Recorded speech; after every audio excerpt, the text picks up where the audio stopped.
A morte não é a sua fuga, é a próxima camada da armadilha. A maioria das pessoas pensa que no momento em que dá o último suspiro, tudo acaba. A dor, a luta, a confusão, tudo acaba. Mas e se não for assim?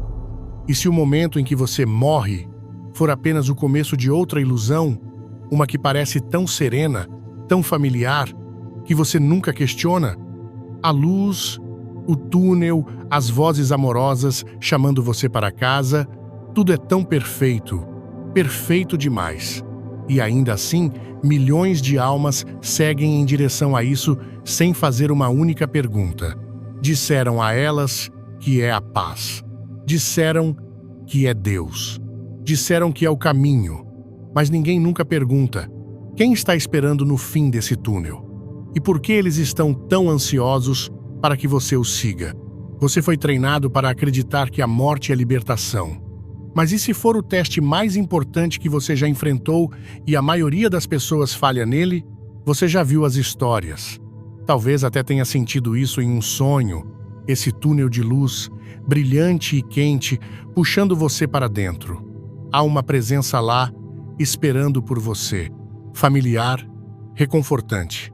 Pode parecer um ente querido, uma figura religiosa ou um ser de pura luz. Eles estendem a mão para você e você se move em direção a eles instintivamente, como uma mariposa atraída pela luz. Mas pergunte a si mesmo: por que um universo todo-poderoso e benevolente precisaria atraí-lo com teatralidade? Por que precisaria se disfarçar? E se essa luz não for o que você pensa que é? E se for uma isca? É aqui que a maioria das almas falha. Logo no início, o momento da morte não é silencioso ou imóvel. É barulhento. É cheio de vozes, memórias, luzes, sensações. Você fica sobrecarregado, desprovido de lógica, agarrando-se a qualquer coisa que pareça segura. E é aí que eles te pegam. Não pela força, mas pela confiança, pelo conforto, pelo amor que não parece merecido, mas imposto. E quando você se move em direção a ele, sem questionar, você entrega sua soberania. Isso já recebeu muitos nomes: a armadilha da alma, a falsa luz, o sistema de reencarnação reciclada. Mas seja qual for o nome que você dê, a ideia é a mesma. Alguma inteligência, fingindo ser benevolência, guia as almas de volta ao ciclo. A reencarnação nem sempre é um processo natural. Em alguns relatos ela é planejada, controlada. E aqueles que o guiam para ela, eles podem não ter suas melhores intenções.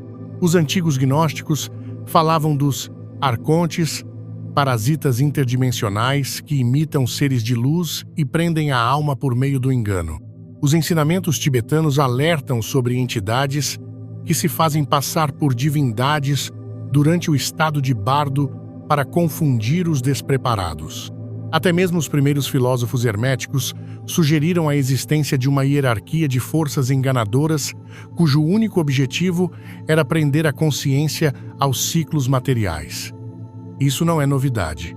Apenas foi enterrado, sanitizado pela religião organizada, zombado pela ciência moderna, escondido à vista de todos. E a parte mais insidiosa é bom. A armadilha não vem com correntes, vem com alívio. Afinal, quem não gostaria de se reunir com seus entes queridos? Quem não seguiria uma figura brilhante que afirma ser um guia, especialmente em um momento tão desestabilizador como a morte? Mas esse é exatamente o ponto. Você não está pensando claramente, você está reagindo, e eles contam com isso. Algumas almas relatam ter visto uma revisão da vida, uma rápida reprodução dos seus momentos mais dolorosos ou vergonhosos. Em seguida, são informadas de que devem retornar para resolver o karma, para aprender mais, para corrigir erros. Mas quem decide o que precisa ser corrigido? Quem atribui o karma?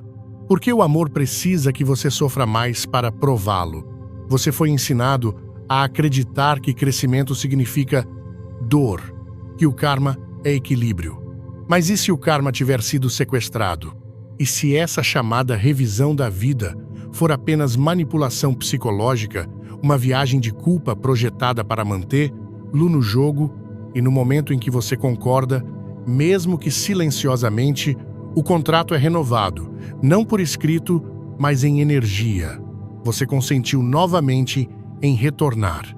E uma vez de volta, o esquecimento começa. Você perde sua memória, sua missão, sua consciência. Você nasce em um mundo que lhe ensina a ignorar sua alma desde o primeiro dia. O ciclo continua, repetidamente, até que você pare de consentir. Não se trata de medo. Trata-se de discernimento. Trata-se de se recusar a entrar cegamente em qualquer coisa, especialmente algo que exige confiança sem provas. Você não deve a ninguém sua energia, sua reencarnação ou sua submissão. Mesmo que eles tenham um rosto que você já amou, algumas verdades são muito cruas para serem compartilhadas aqui. Inscreva-se na Insights Academy usando o link abaixo e tenha acesso exclusivo, além de uma cópia gratuita do The Kybalion por tempo limitado. A chave para quebrar o ciclo é a consciência. Se você chegar a esse lugar novamente, e você chegará, aquele com o túnel, o calor, a oferta de paz, você deve se lembrar deste momento. Você deve perguntar, não reagir. Você deve observar, não se render. Você deve dizer, mostre-me sua verdadeira forma, porque nenhum ser da verdade tem medo de ser visto. E se a luz se apagar, se a voz se tornar fria, então você saberá exatamente o que era. Nem todas as almas vão direto para o túnel. Algumas nem chegam tão longe. Elas acordam, ou mais precisamente, não conseguem acordar em um espaço que parece uma memória, um sonho ou uma névoa que nunca se dissipa. Não é o céu, não é o inferno, é algo entre os dois. O livro tibetano dos mortos chama isso de bardo. Nos círculos espirituais modernos, é frequentemente referido como a zona de espera astral. E em milhares de experiências de quase morte, sessões psíquicas e escritos místicos, as descrições são semelhantes. Almas desencarnadas, vagando, esperando, presas. Essas almas nem sempre sabem que estão mortas. Isso é parte do problema. Se a morte deveria ser clareza, isso é confusão. Se a morte é libertação, isso é repetição.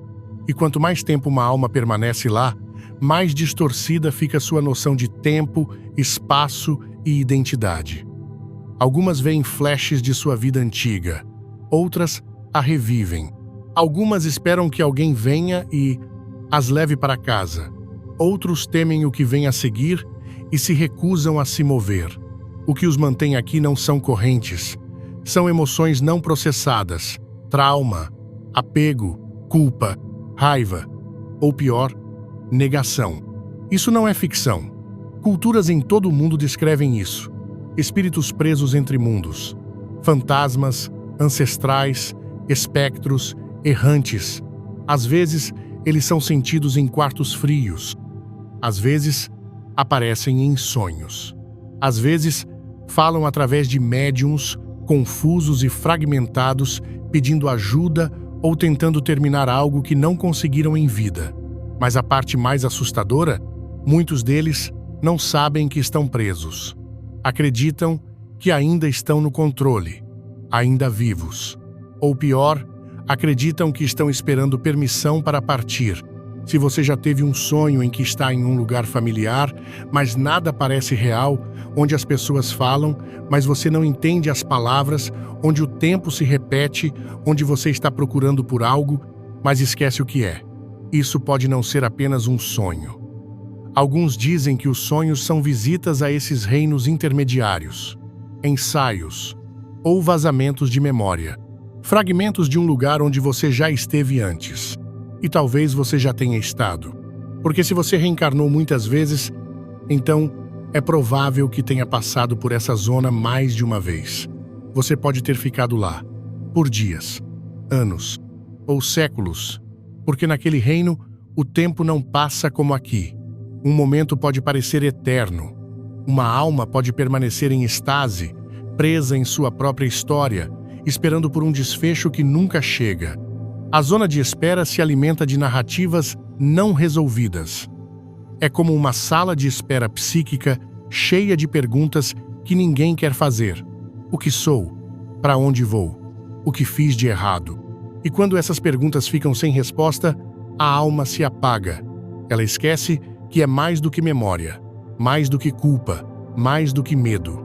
E quanto mais ela esquece, mais fácil é redirecionar. Lá, empurrá-la de volta para o ciclo. Você não acorda simplesmente na vida após a morte. Você precisa se lembrar de acordar. É por isso que as tradições espirituais ao longo da história enfatizaram a morte consciente. Os monges tibetanos meditam sobre a morte todos os dias. Os antigos egípcios praticavam estratégias de saída mental antes mesmo de chegarem ao seu último suspiro. Os xamãs indígenas treinavam para permanecer lúcidos em estados de sonho por esse motivo. Porque o momento após a morte não é um momento para dormir, é um momento para a consciência. Estar consciente significa reconhecer a ilusão do conforto, da rotina, da espera. Significa compreender que se você se sente preso, provavelmente está. Se você está esperando permissão para seguir em frente, já se esqueceu de quem você é. Ninguém virá te salvar. Essa é a dura verdade. Não porque você não seja digno de ajuda, mas porque ajuda implica que você está indefeso, e você não está. Não se você se lembrar, não se você se tornar lúcido, não se você quebrar o roteiro que diz para você esperar. Você não veio aqui para vagar na névoa, você veio para lembrar o caminho de saída. Desde o momento em que você começou a falar, lhe ensinaram que tudo o que vai, volta. Que se você fizer algo errado, a vida ou o universo equilibrará a balança. Karma, o contador invisível, o sistema de justiça cósmica definitivo. Parece justo, não é? Limpo, reto. Mas eis a questão. E se não for justiça? E se o karma, como é comumente ensinado, não for uma lei orgânica de equilíbrio, mas um mecanismo sequestrado projetado para manter-lo girando no mesmo loop da alma repetidamente? Pense nisso. Você morre, sua vida é mostrada a você, você sente culpa e então é informado de que deve voltar para consertá-la. Você deve voltar para reparar seus erros, sofrer, aprender. Quem decidiu isso? Quem lhe disse que a dor era necessária para o crescimento? Que o sofrimento era seu professor? Que retornar a um mundo denso, caótico e esquecido é um sacrifício nobre em nome da evolução? Isso não é libertação. É uma culpa disfarçada de iluminação. Os textos antigos nem sempre tratavam o karma dessa maneira. Em suas referências mais antigas, o karma era mais como um impulso energético, uma causa e efeito neutros. Não era punição, não era recompensa, apenas consequência. Mas, em algum momento, ele se tornou uma arma. Agora é usado para explicar todas as formas de sofrimento. Guerra, pobreza, abuso. Você deve ter feito algo em uma vida passada. Dizem, você está aqui para aprender uma lição. Mas talvez isso não seja verdade. Talvez seja controle. Talvez seja uma história bem contada para fazer você aceitar sua dor sem questionar o sistema que continua a infligi-la. Quem lucra quando você acredita que merece sofrer? Quem se beneficia quando você aceita um ciclo interminável de renascimento como um dever nobre da sua alma? Existem seres, chame-os do que quiser, arcontes, enganadores, manipuladores, agentes astrais que operam com contratos energéticos. Eles não roubam sua alma. Eles fazem com que você a entregue voluntariamente. E a ferramenta que eles usam não é o medo, é a culpa, o arrependimento, a vergonha. Essas emoções são potentes, pesadas. Elas te puxam para baixo em frequência, te tornam maleável, obediente, autossacrificante. E uma vez que você está sobrecarregado por elas, eles oferecem a solução: reencarnação, outra vida, outra chance. Dizem que você deve retornar para pagar o que deve, para se tornar digno da ascensão. Mas você nunca foi indigno para começar. Quanto mais você acredita que está quebrado, mais fácil é reciclar você. Esse é o truque. Esse é o ciclo. O karma se torna a coleira que eles nem precisam segurar, porque você mesmo faz isso. Você volta voluntariamente, repetidamente. E a cada vez, você esquece que escolheu isso. É um sistema que se esconde sob o disfarce do crescimento. Você não questiona, porque parece familiar, parece espiritual. Mas o verdadeiro espírito não te prende à culpa. Ele liberta, ele lembra, ele te chama para mais alto, não para mais ciclos de sofrimento, mas para a verdade. E a verdade não precisa que você prove nada. Ela não exige que uma dívida seja paga. Ela simplesmente é. Se o karma fosse realmente sobre equilíbrio, você veria justiça no mundo. Mas você vê? Ou você vê as mesmas almas sofrendo, vida após vida, acreditando que merecem isso? Você vê predadores retornando como predadores, governantes retornando como governantes, enquanto os humildes são informados de que precisam de mais lições antes de poderem ascender? Isso não é um sistema espiritual. É um esquema de pirâmide. Há uma razão pela qual tantos textos antigos foram enterrados, reescritos ou escondidos. Porque eles não ensinavam a submissão ao karma. Eles ensinavam o domínio da energia. Eles ensinavam a lembrança. Que você não é um devedor. Você não está aqui para ganhar seu caminho de volta à fonte. Você já é a fonte, fragmentada em experiências. E no momento em que você se lembra disso, o jogo acaba. Mas o sistema não quer que você se lembre. É por isso que ele te inunda de culpa no momento em que você deixa seu corpo. É por isso que ele te mostra uma revisão da vida filtrada pela vergonha. É por isso que ele te empurra para um serviço que soa suspeitosamente como servidão. Você foi vendido uma mentira, que você está evoluindo através da dor. Mas a evolução não requer sofrimento. Ela requer consciência. O karma não é seu inimigo, mas também não é seu mestre. A única autoridade que ele tem é a autoridade que você concorda em lhe dar. E talvez a lição final não seja o pagamento. Talvez seja a recusa. A morte não é o fim. É o momento da clareza definitiva ou da confusão definitiva. O teste final não é sobre o quanto você conquistou, quantas pessoas você ajudou ou quanto sofrimento você suportou. O teste é se você está desperto o suficiente para perceber que é um teste. O mundo te treina para temer a morte. Desde o momento em que você nasce, ela é pintada como o terrível desconhecido. O fim da sua história, a borda do mapa.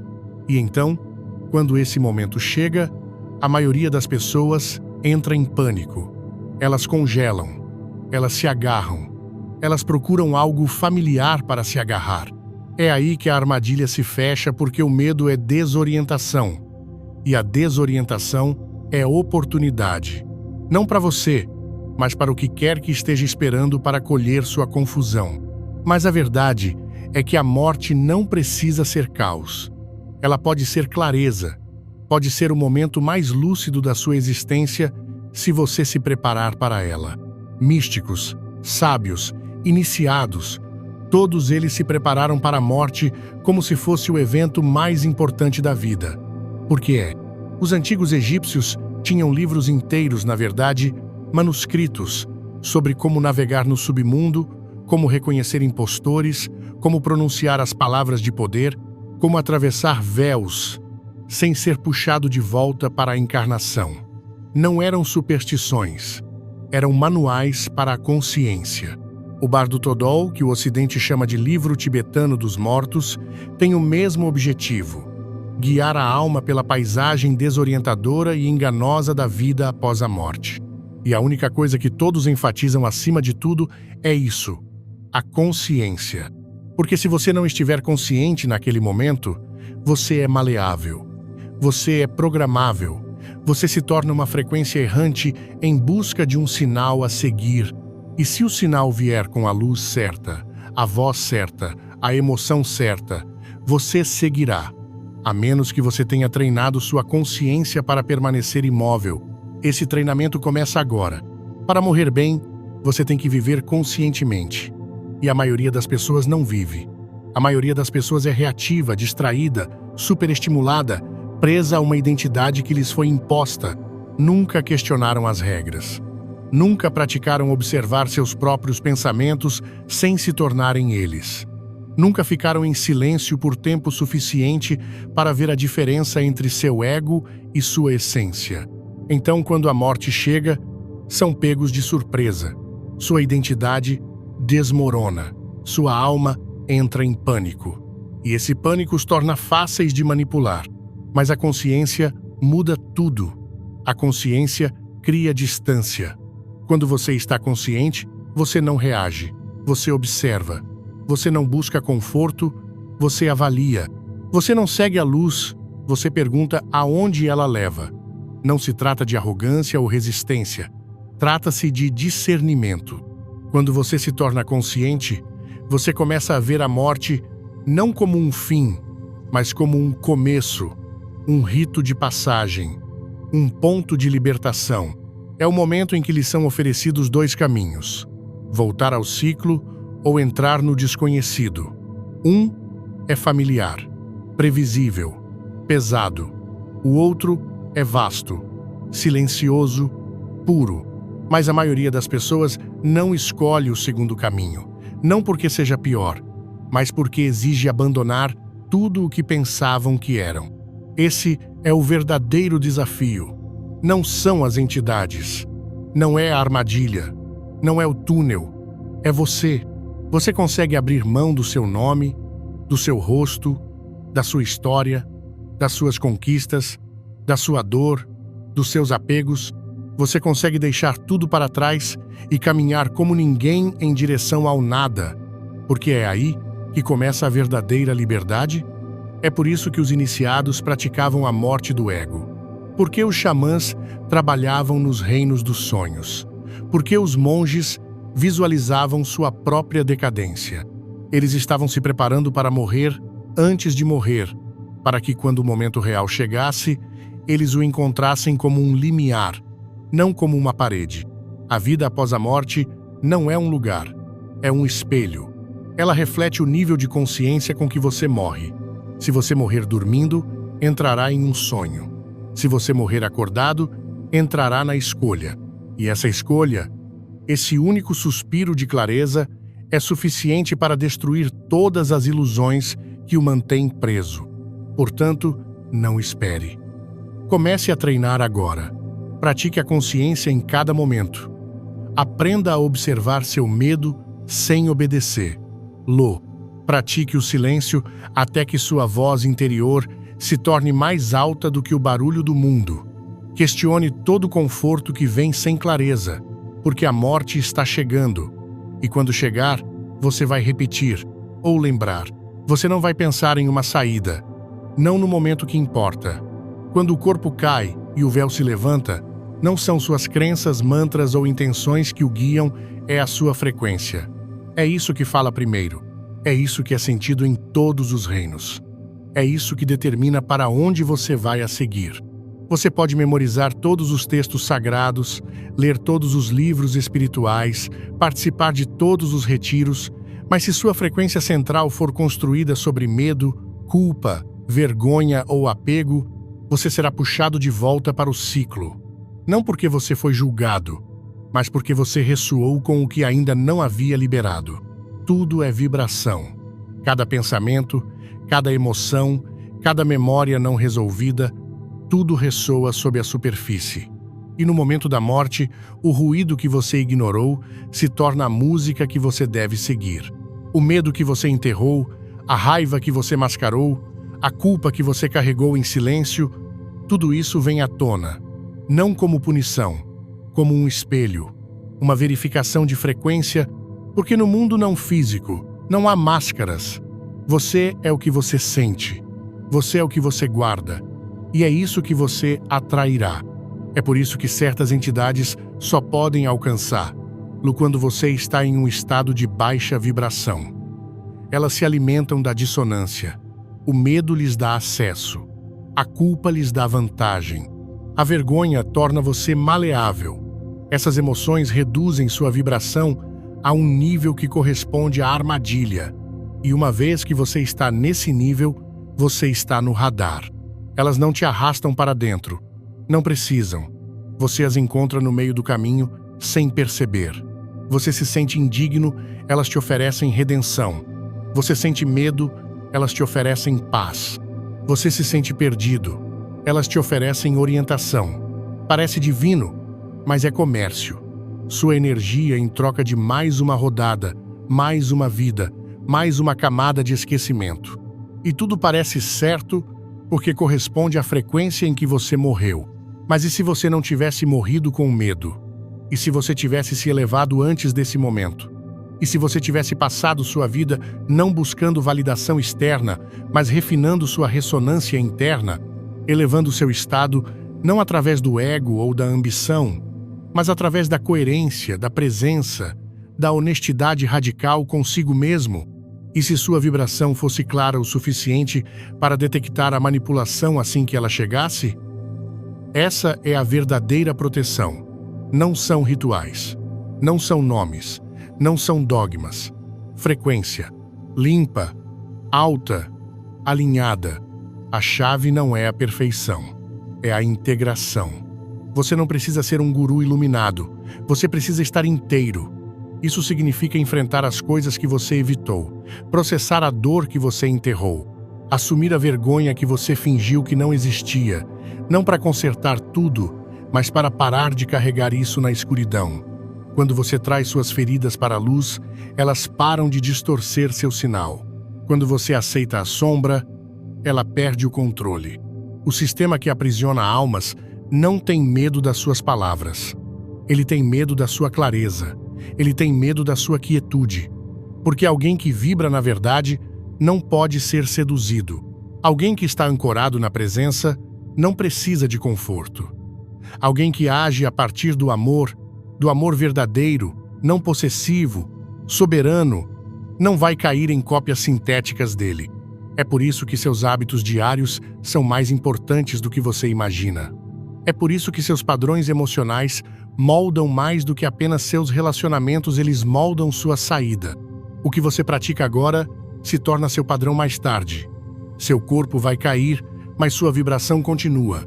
E se essa vibração estiver cheia de resistência, confusão e apegos de baixa densidade, você vai aterrissar onde quer que essa frequência ressoe. Não é um castigo, é física. É por isso que o medo é a ferramenta favorita deles. Ele distorce tudo. O medo estreita sua percepção. Ele o torna reativo, fácil de guiar, fácil de enganar, e ele permanece. Se você morrer agarrado ao medo da morte, do julgamento, do nada, você se ancora. Você se magnetiza às camadas mais baixas do astral, aquelas construídas como labirintos, projetadas para confundir, para prender, para fazer você voltar ao ciclo novamente. Mas você não está indefeso. Você nunca esteve. Você só não foi informado sobre a importância do seu estado. Essa é a parte que a maioria dos ensinamentos ignora. Não porque estejam errados, mas porque muitos foram editados, sanitizados, tornados passivos. A verdadeira libertação não é algo em que você tropeça.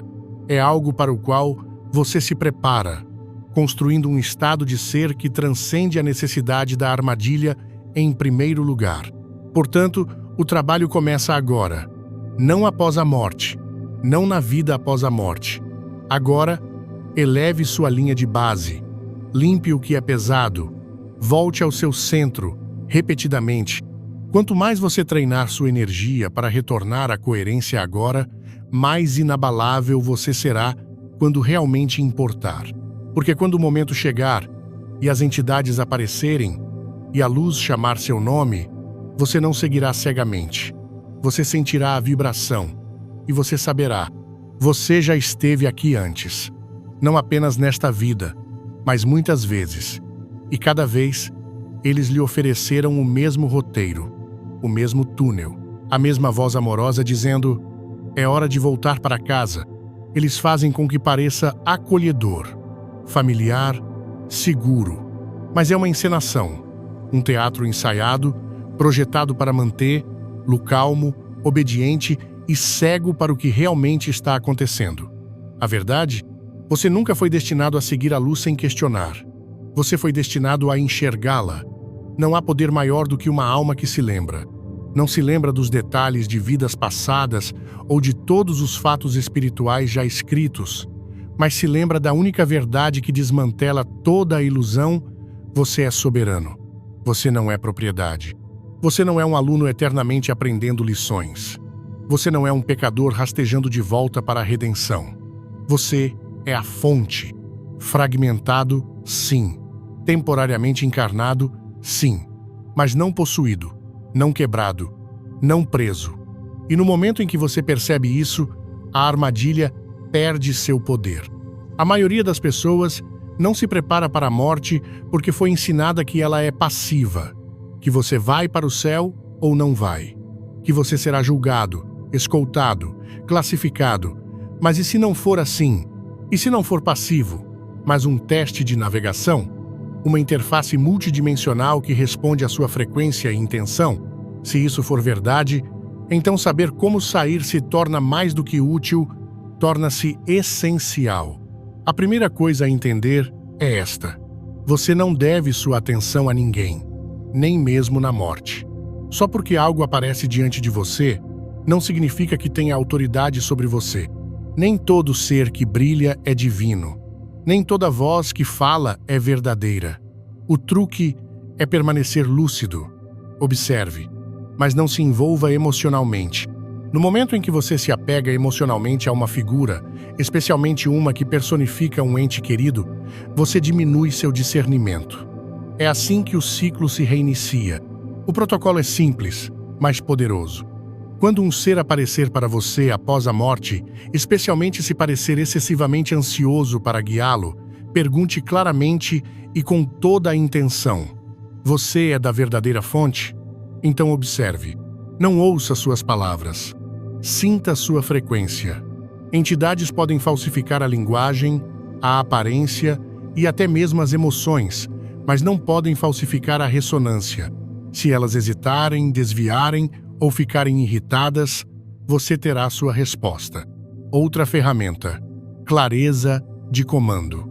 Se você se sentir confuso, diga com autoridade: eu ordeno que toda a luz falsa seja revelada. Mostre sua verdadeira forma. Isso não é agressão, é alinhamento. Você não está atacando. Você está invocando seu direito de nascença de ver claramente. Você também pode rejeitar contratos. Se lhe for mostrada uma revisão de vida e dito que você deve retornar, pergunte: quem impõe isso? Sob que autoridade? Em seguida diga: não concordo em retornar. Estou completo. A maioria desses sistemas depende da sua concordância passiva. Remova isso e eles perdem jurisdição. E se lhe oferecerem o túnel de luz, faça uma pausa. Apenas pause. Observe. Pergunte aonde ele leva. Você pode se surpreender com a rapidez com que ele pisca quando questionado. Lembre-se, a liberdade real não precisa seduzi-lo. Ela não implora. Ela não manipula. Ela espera. Algumas almas relatam ter encontrado um segundo caminho. Nada chamativo, nada dramático. Às vezes, um vazio. Às vezes, uma porta atrás da luz. Muitas vezes, silencioso, imóvel, ignorado. É aí que começa o caminho verdadeiro, o caminho de volta à origem. Não é um lugar, mas um estado que não pode ser alcançado através do medo, da culpa ou da carência emocional. Apenas através da clareza, e não espere até a morte para começar isso. Treine sua consciência agora. Nos sonhos, quando você sentir que está entrando em estados alterados, pratique comandando a lucidez.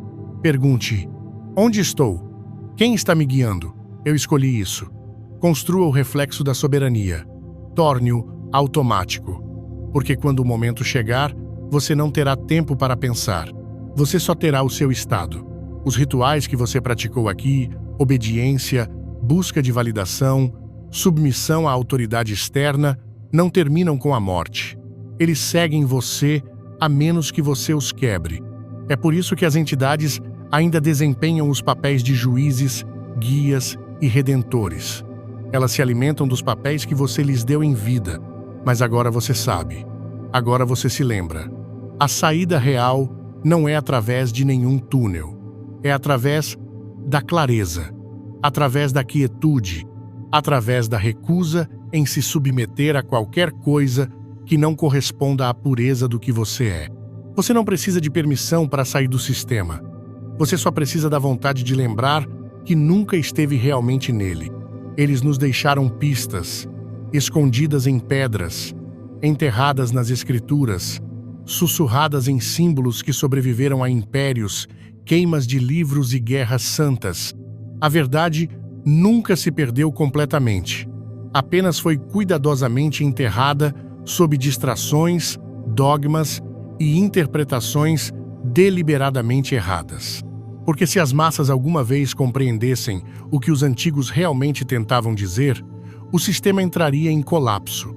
Não apenas aquele que você vê ao seu redor, mas aquele que se estende até a vida após a morte, aquele que eles construíram para reciclar sua alma. Os gnósticos foram dos primeiros a dizer-lo claramente. Eles alertaram para os falsos deuses, para um criador impostor a quem chamavam de demiurgo, que moldou um mundo material não para iluminar, mas para aprisionar. Diziam que a alma não caiu em desgraça, foi aprisionada. Afirmavam que o verdadeiro Deus, a fonte, existia além de toda estrutura, nome ou imagem, e que a centelha dentro de nós é um fragmento dessa divindade, presa em um jogo de mentiras e véus. Que a vida após a morte, assim como esta vida, era uma construção criada para fazer você voltar. Os hermetistas ecoaram isso. Como acima, assim abaixo, diziam eles. Não para inspirar misticismo por si só, mas para nos alertar. As armadilhas deste mundo refletem as armadilhas do próximo.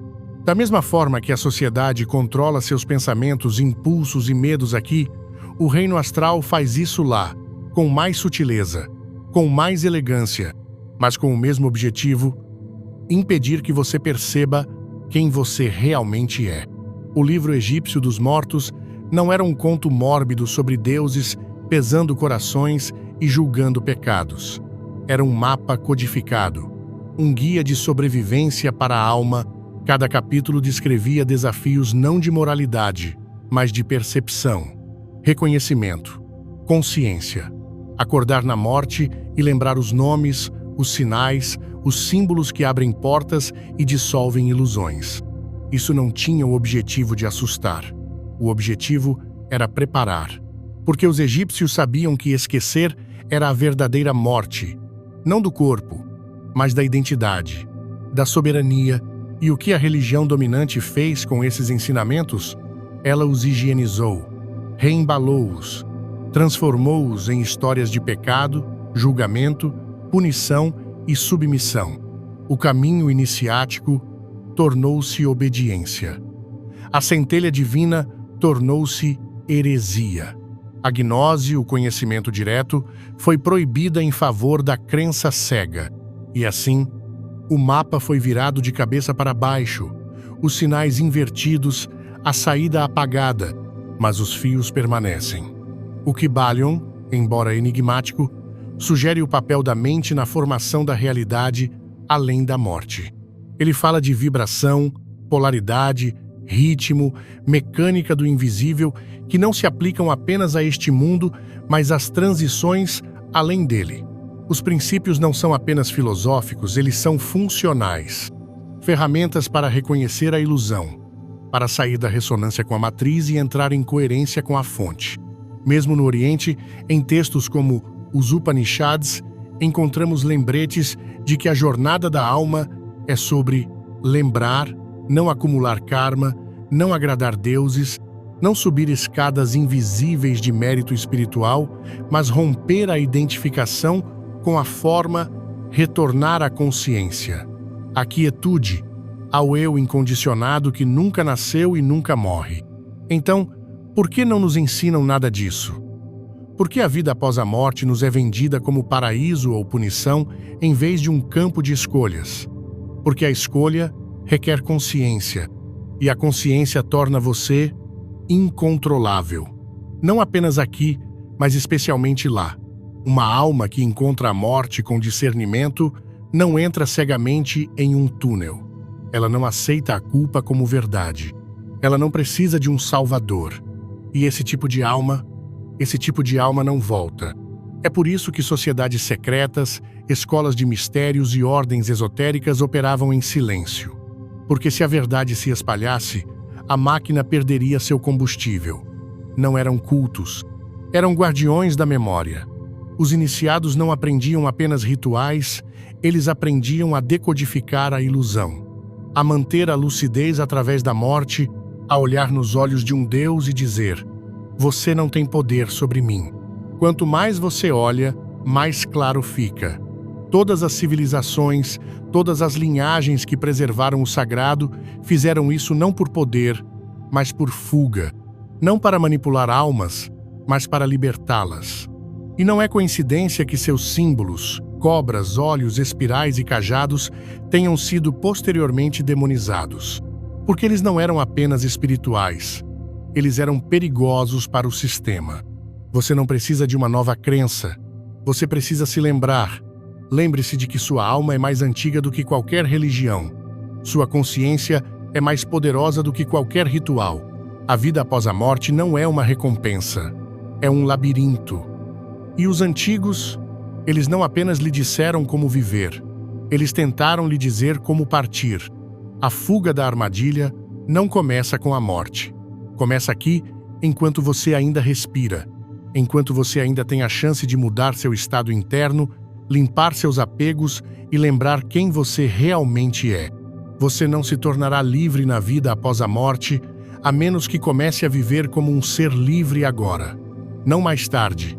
Não quando for conveniente. Agora. A maioria das pessoas espera até o fim para pensar na morte. Elas enfiam isso nos seus últimos dias como uma lista de tarefas esquecidas, esperando que algumas orações ou pensamentos positivos as ajudem a superar. Mas a consciência não funciona assim. O momento da morte reflete o seu estado padrão. Ele revela o que é real sob a superfície, não as máscaras que você poliu. Se você passou a vida inconsciente, reativo, apegado ao ego ou à rotina, é isso que você levará consigo. E é a isso que a armadilha responde. Ela não se importa com o que você diz. Ela sente o que você é. É por isso que os antigos ensinavam a presença. Não como um slogan de autoajuda, mas como um ato radical de preparação. Se você não está presente agora, como estará presente na morte? Se você não consegue observar seus pensamentos na meditação, como vai observá-los no caos do intervalo? Se você não aprendeu a se desapegar das emoções aqui, que chance terá quando for inundado por amor, arrependimento, medo ou saudade simulados do outro lado? Sua estratégia de saída começa com a consciência, não com conhecimento místico, mas com observação honesta. Você ainda é viciado em validação? Ainda vive para ser aprovado? Ainda carrega ressentimento, culpa ou vergonha? Essas são frequências e elas são pesadas. São elas que prendem você, não apenas na vida, mas além dela. Libertação não é se tornar perfeito. É se tornar claro, tornar-se coerente, inabalável, não porque você transcendeu sua humanidade, mas porque você a integrou. Comece observando seus hábitos, não apenas físicos, mas emocionais. Você foge para distrações? Evita o silêncio? Tem medo da quietude? Essas não são questões pequenas. São mapas para onde sua alma pode ir no após a morte. Aprenda a conviver com o desconforto. Pratique o desapego sem apatia. Deixe ir sem perder o amor. Essas são suas verdadeiras iniciações. Esses são seus verdadeiros ritos de passagem. Os sonhos são outro portal. O que você faz nos sonhos muitas vezes reflete como você reagirá na morte. Você corre, obedece Acorda confuso ou você se torna lúcido, faz perguntas, assume o controle? Praticar a lucidez nos sonhos não é apenas divertido, é um treinamento. Ensina sua consciência a permanecer alerta nos reinos onde a ilusão é rainha. Quanto mais lúcido você se tornar agora, mais provável será que você seja lúcido quando realmente importar. Respiração, meditação, liberação emocional não são tendências, são ferramentas. Elas limpam o ruído do seu sinal. Elas aguçam sua percepção. Elas acalmam o barulho para que você possa ouvir o que está por baixo. Porque na morte, não são as palavras que você lembra que o salvam. É o estado em que você entra. E esse estado é construído agora, através de cada escolha, cada momento, cada mudança interior que você tem coragem de fazer. Deixe de lado a história de que você precisa de mais tempo, que você não está pronto, que outra pessoa tem as respostas. Você não precisa de um guru, você não precisa de uma religião, você precisa de presença. Você precisa assumir responsabilidade radical pelo seu próprio estado, sua própria energia, sua própria libertação. É disso que eles sempre tiveram medo, que você descobrisse que não precisa dos roteiros deles. E não pense, por um segundo, que essa preparação é exagero. Não é. Você se prepara para empregos, relacionamentos, exames, até mesmo para a aposentadoria. Por que você não se prepararia para a transição mais importante da sua existência? Se alguma coisa merece sua atenção, é isso. Se você ainda não se inscreveu na Insights Academy, está perdendo conhecimentos que podem mudar toda a sua trajetória. O e-book Kybalion ainda está disponível, mas por tempo limitado. A armadilha não começa com a morte. Ela começa agora, com cada crença condicionada que você aceita, cada medo que você reprime, cada verdade que você ignora. Mas a liberdade também começa aqui, com cada padrão que você quebra, cada momento em que você acorda, cada respiração que você toma conscientemente. O caminho para sair não é encontrado mais tarde. Ele é construído agora, passo a passo, escolha a escolha, vibração a vibração. E quanto mais claro você se tornar agora, menos ilusões encontrará mais tarde. Você passou a vida inteira se preparando para coisas que não importam. Não é hora de começar a se preparar para aquilo que importa? Disseram-lhe que, quando você morrer, alguém estará lá para receber Lu, e o caminho estará iluminado, que a paz o envolverá como um cobertor quente e o guiará para casa. Mas e se o verdadeiro lar não o chamar? E se ele esperar, em silêncio, por trás do barulho? E se todas aquelas luzes e vozes reconfortantes forem apenas atores bem ensaiados, projetados para manter Lu preso em um sistema do qual você nunca deveria ter feito parte? Você não foi criado para ser reciclado. Você não nasceu para ser colhido. Você foi enviado aqui como um fragmento soberano do infinito, para lembrar, recuperar e retornar. Não através da submissão, não através do sofrimento, através da consciência, através da escolha. E essa escolha só se torna visível quando você limpa o suficiente da estática para ouvir o silêncio por baixo de tudo, porque a porta está lá, sempre esteve. Não é anunciada, não é brilhante, não canta, não chama seu nome. Simplesmente espera por quem está pronto para vê-la, e aqueles que estão prontos não são necessariamente santos, estudiosos ou místicos. São aqueles que escolheram se despojar de todas as identidades que não são suas, que enfrentaram seus medos sem vacilar, que pararam de buscar aprovação e começaram a se lembrar de sua origem. O teste no final não é de crença, é de clareza. Você não pode fingir sua frequência. Você não pode falar para passar por isso. Você tem que se tornar a vibração que não combina mais com o sistema. É assim que você sai, não lutando contra a armadilha, mas tornando-se incompatível com ela. É por isso que a armadilha é construída sobre a emoção, porque a emoção é a maneira mais rápida de ancorar a frequência. Se você sair com arrependimento, com medo, com saudade, você se torna magnetizado pelos planos inferiores. Mas se você sair com clareza, com amor que não se apega, com presença que não vacila, você se torna intocável. É por isso que a jornada interior não é opcional. É o único caminho real. Não porque a iluminação está na moda, mas porque a lucidez é a única coisa que eles não podem manipular. Quando você está lúcido, a ilusão se quebra. Quando você está lúcido, você não segue, você observa. Você não pergunta, você ordena. Você não reage, você escolhe. E essa é a chave que eles tentaram manter escondida. Essa é a porta que eles esperam que você nunca veja. Tudo que você aprendeu, tudo que descobriu, todos os véus que retirou, nada disso tinha o objetivo de assustar. Lo. O objetivo era armar. Lo. Com discernimento, com soberania, com memória, para que, quando chegar o momento final, você não caia na armadilha. Você não busque o familiar. Você caminhe pelo silêncio e continue caminhando, até chegar em casa. Mas não pare por aqui. O que você viu até agora é apenas uma camada da verdade. Todas essas informações não significarão nada, a menos que você entenda o que acontece a seguir. Clique no vídeo que você vê aqui. O que você aprenderá pode mudar tudo o que você acabou de ouvir. Se este vídeo ressoou em você, deixe-nos saber comentando. Eu entendi.